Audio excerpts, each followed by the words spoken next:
Salam saudara-saudaraku yang kekasih di dalam Tuhan Yesus Kristus. Apa kabar hari ini? Tentunya Bapak Ibu Saudara baik-baik saja dan diberkati Tuhan. Haleluya. Saudara-saudara yang dikasihi Tuhan, mari kita baca firman Tuhan sebagai perenungan kita di minggu pagi ini. Dan tentunya akan menjadi berkat bagi kita semua. Mari kita baca di dalam Yeskiel pasal 16 ayat 49 sampai ayat yang ke-50. Demikian firman Tuhan. Lihat, inilah kesalahan Sodom, kakakmu yang termuda itu. Kecongkakan, makanan yang berlimpah-limpah dan kesenangan hidup ada padanya dan pada anak-anaknya perempuan, tetapi ia tidak menolong orang-orang sengsara dan miskin. Bapak Ibu Saudara yang diberkati Tuhan, lewat pembacaan firman ini lagi, bahaya egoisme. Saudara-saudara yang dikasihi dalam Tuhan Yesus Kristus, ketatnya persaingan ekonomi dan meningkatnya kebutuhan hidup manusia telah membuat banyak orang lebih mementingkan diri sendiri serta hilang akal sehat mereka. Dan gejala egoisme ini juga melanda banyak orang, bahkan di kalangan orang-orang Kristen. Mereka terjebak. Bahkan ironisnya, tidak sedikit mereka yang memanfaatkan kesempatan untuk memperkaya diri dengan cara-cara yang merugikan orang lain. Misalnya Bapak Ibu Saudara, memeras orang, menipu, merampok, dan mencuri. Seperti banyak kasus yang sedang terjadi di sekitar kita. Salah satunya juga menyangkut bantuan-bantuan yang diberikan kepada mereka-mereka yang berhak atau yang harus mendapat jatah. Namun kenyataannya ada banyak bantuan yang salah digunakan dan tidak sampai kepada orang-orang yang bersangkutan atau orang-orang yang seharusnya menerima jatah itu. Mengapa itu terjadi? Karena kepekaan sosialnya menjadi tumpul. Bapak Ibu Saudara yang dikasihi Tuhan Yesus Kristus, lewat renungan siang atau pagi ini kita akan belajar bersama-sama. Apa kata firman Tuhan bagi mereka yang mementingkan diri sendiri? Kalau kita baca dalam kitab Roma pasal 2 ayat yang ke-8 sampai yang ke-9, di sana kita akan temukan bahwa Tuhan menyatakan betapa murka dan geramnya Dia terhadap mereka yang mencari kepentingan diri sendiri. Ini firman Tuhan tegas, cukup keras, saudara-saudara. Kita diingatkan agar supaya kita jangan memiliki sifat mementingkan diri. Karena menurut Tuhan dikatakan Tuhan murka dan geram. Bukan hanya itu. Di dalam ayat 9 juga dikatakan penderitaan dan kesesakan akan menimpa bagi mereka yang mementingkan diri sendiri. Satu pelajaran bagi kita Bapak Ibu Saudara sebagai orang yang percaya, sebagai orang yang mengasihi Tuhan. Tidak ada maksud saya untuk menggurui kita atau Bapak Ibu. Tidak ada maksud. Tetapi kita belajar bersama-sama agar supaya.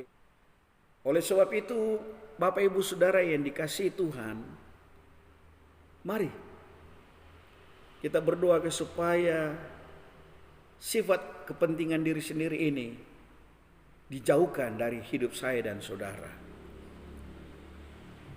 Begitu banyak orang Kristen yang telah diberkati Tuhan, tetapi kurang peduli sosial terhadap orang-orang seiman. Kalau dengan seorang yang seiman kita tidak mampu menunjukkan kasih, bagaimana dengan orang yang bukan seiman? Kita perlu ketahui bahwa Tuhan Allah sangat membela orang-orang yang miskin. Kita bisa lihat itu dalam kitab Mazmur pasal 72 ayat 12 sampai ayat yang ke-14 berkata, Tuhan akan melepaskan orang miskin yang berteriak minta tolong. Ia akan sayang kepada orang yang lemah dan miskin. Ia akan menebusnya. Mereka menebus nyawanya, atau Tuhan menebus nyawa mereka dari penindasan dan kekerasan. Bapak Ibu Saudara yang diberkati Tuhan, apa balasan Tuhan kepada mereka yang memperhatikan orang yang lemah? Dalam Mazmur 41 ayat 2 sampai 4 diawali di sana dengan kata berbahagia.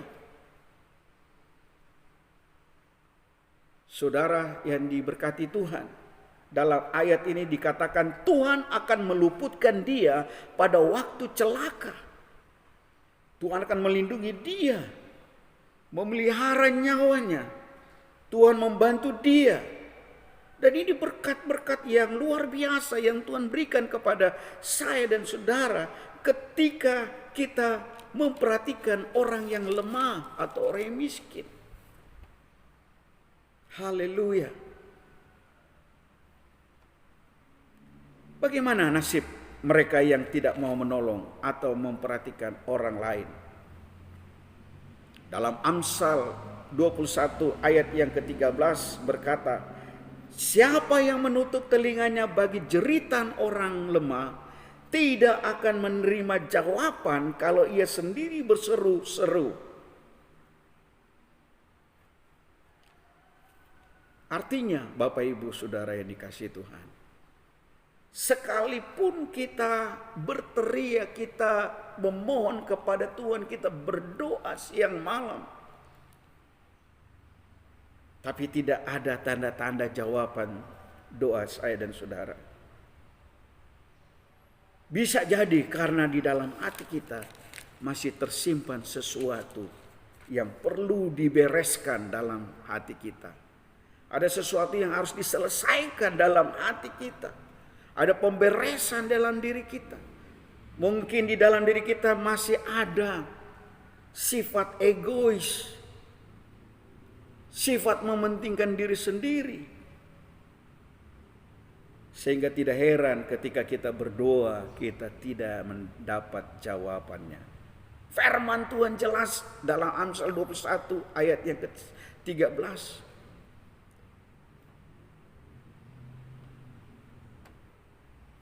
Jadi Bapak Ibu Saudara yang dikasihi dalam Tuhan Yesus Kristus, bila kita mau melihat, menyaksikan doa kita dijawab Tuhan, datanglah kepada Tuhan. Selesaikanlah kepada Tuhan masalahmu kepada Tuhan, maka Tuhan akan bertindak. Belum terlambat. Bila kita terlalu egois terhadap teman-teman yang lemah dan miskin, mari kita ubah sikap hati kita sebelum kita masuk dalam kategori penghuni neraka. Yesus segera datang. Perhatikanlah teman-teman atau orang yang lemah secara ekonomi. Bantulah mereka bila Tuhan menggerakkan hati kita untuk melakukannya. Jangan meremehkan mereka.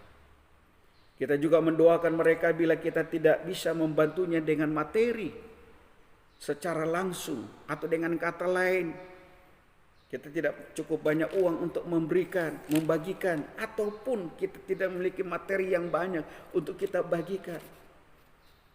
Tapi yang jelas, ketika kita peduli, ketika kita memberi perhatian, maka saya percaya itu akan membawa kebahagiaan tersendiri dalam hidup saya dan saudara.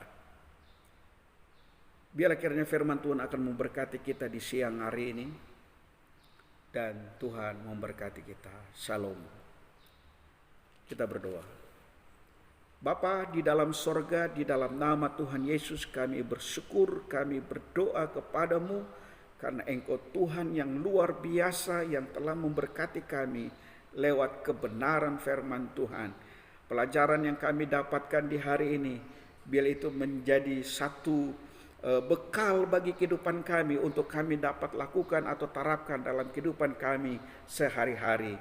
Berkati setiap mereka yang mendengarkan firman Tuhan ini, biar mereka diteguhkan dan dikuatkan oleh kuasa darah-Mu. Terima kasih Bapa, inilah doa dan ucapan syukur kami dalam nama Yesus. Haleluya, yang diberkati sama-sama katakan amin.